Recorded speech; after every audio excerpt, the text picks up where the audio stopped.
What if going faster could free us?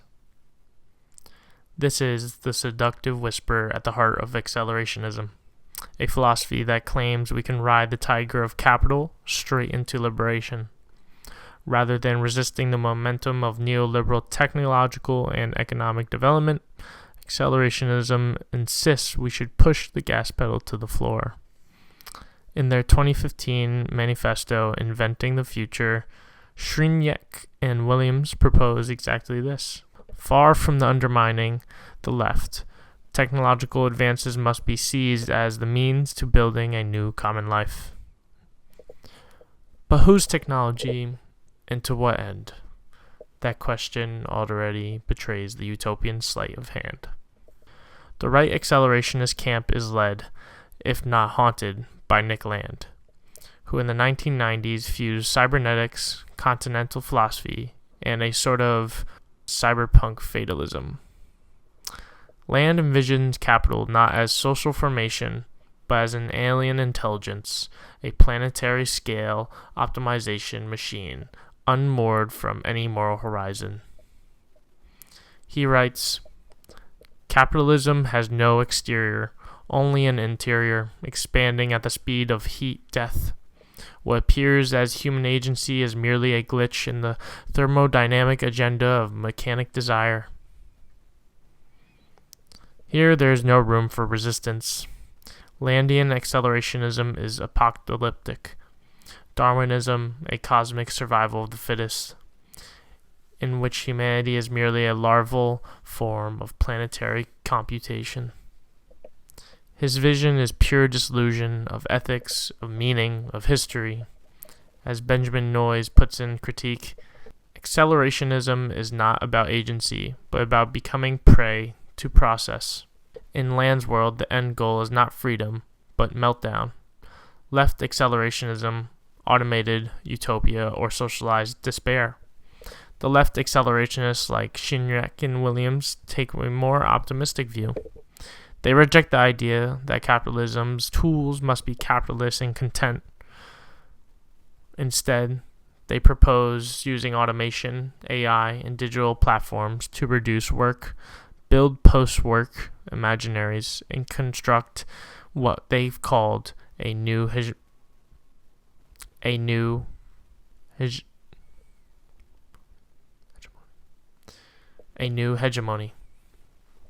They write, Work must be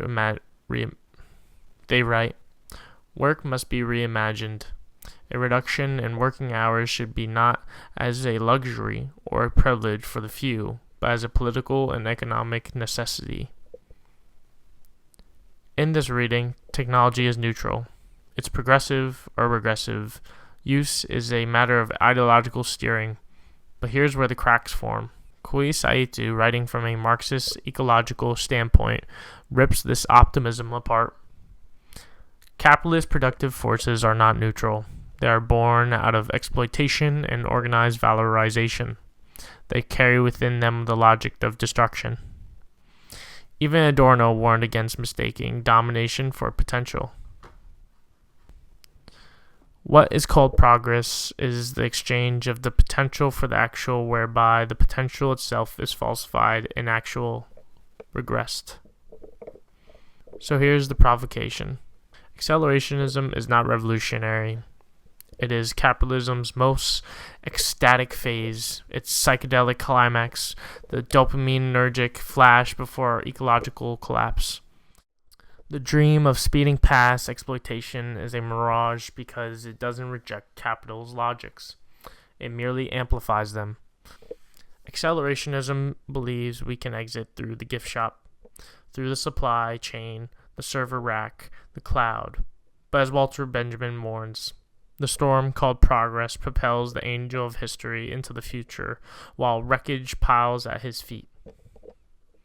To accelerate under these conditions is to speed into wreckage with eyes wide shut. Accelerationism draws from the structure of Messianic thought, but without its moral or redemptive core. It mimics the form of religious rupture, a break within the present, a passage to the beyond. but replaces the content of salvation with technological escalation. What we get is a vision of history where deliverance comes not through justice or reconciliation, but through scale, through the sheer momentum of infrastructure. It's a theology of machines, a belief that we just push capital's engines hard enough, they'll punch a hole through the fabric of present and carry us to a better world. This is what Benjamin Noyes calls the eschaton. Without ethics, a future without a reckoning, without a stop button, without a stop command. Accelerationism promises rupture through continuation, not confrontation. Contrast this with Walter Benjamin's understanding of Messianic time.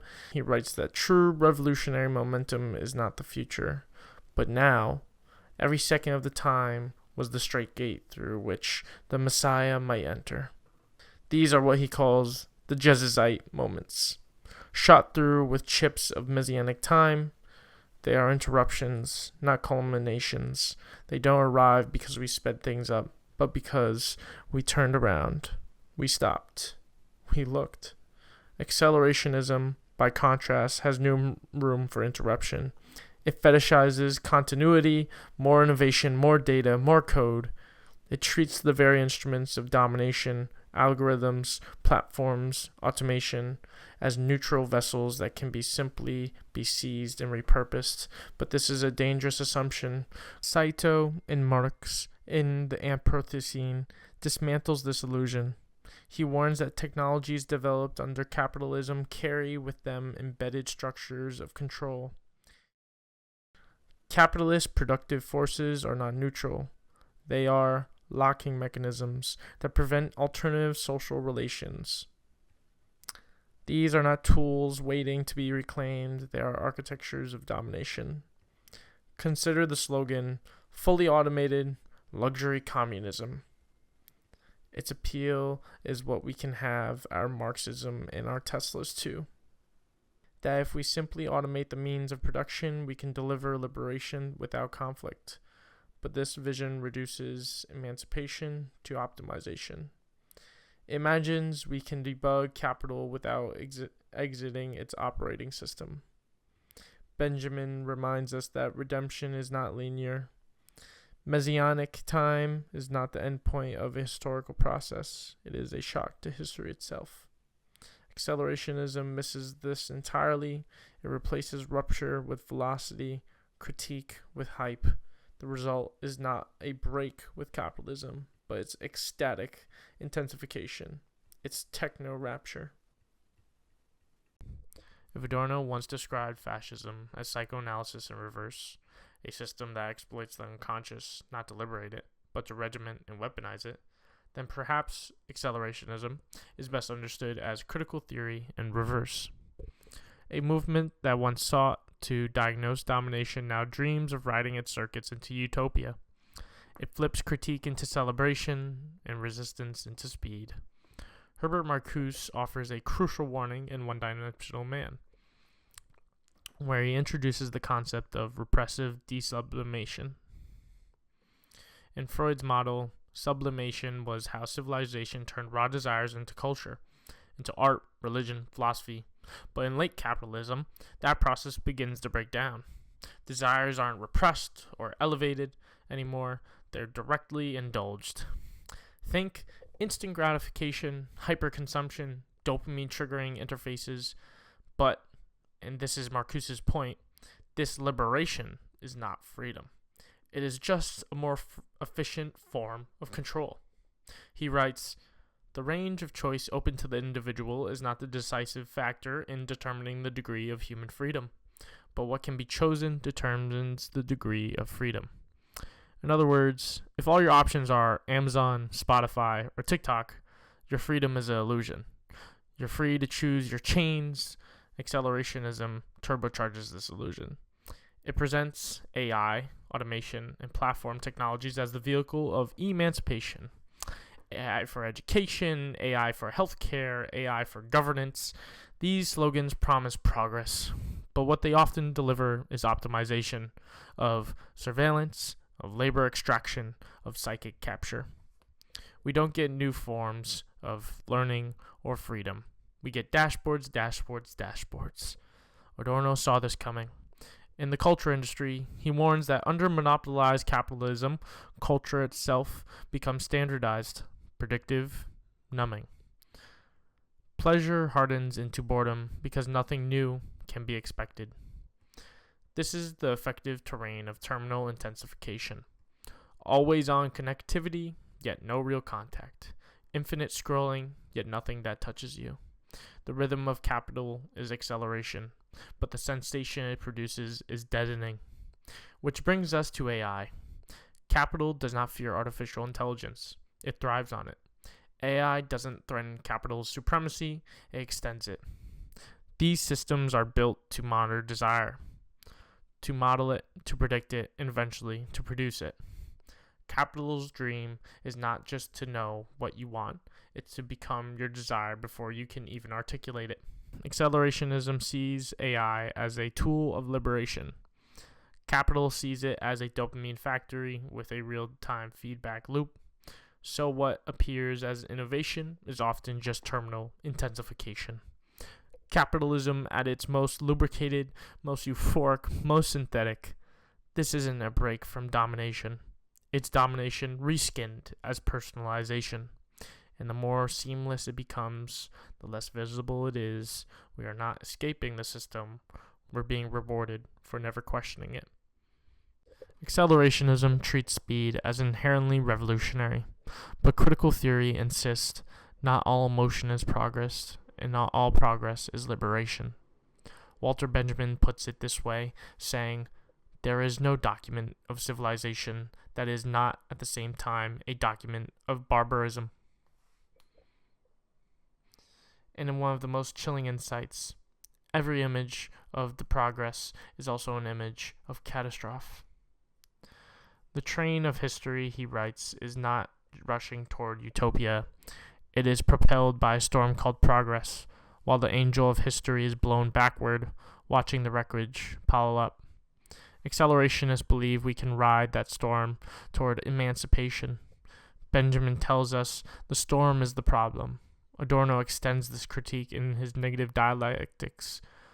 For him, the role of philosophy is not a firm forward movement, but to sustain contradiction, delay synthesis, and refuse the false closure of dominant narratives.